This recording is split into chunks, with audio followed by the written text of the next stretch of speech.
बुराई को खुद में और अच्छाई को दूसरों में तलाश करो, यही आपकी सबसे बड़ी अच्छाई होगी। जब तुम किसी को उसकी दौलत की वजह से इज़्ज़त देने लगो तो समझ लो कि तुमने अपना ईमान गंवा दिया।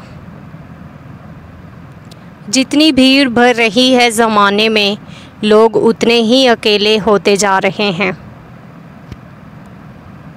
काबिलियत और किरदार हमेशा साथ साथ चलते हैं। काबिलियत आपको ऊंचाई तक पहुंचाती है और अच्छा किरदार आपको हमेशा बुलंद रखता है।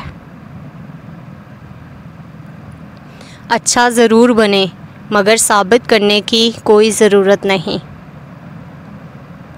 खामोशी किसी भी गैर महज़ब रवैये का महज़ब तरीन जवाब है।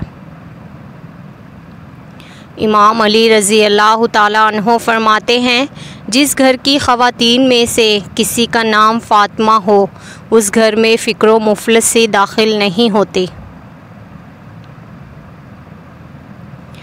अगर आप अच्छी और मीठी गुफ्तगू नहीं जानते तो चुप रहना जानिए, क्योंकि चुप रहना भी इतना ही बड़ा काम है जितना कि बोलना। सिर्फ़ अल्लाह पाक है जिससे जितना झुक कर मोहब्बत मांगी जाए उतनी ही बुलंदी नसीब होती है।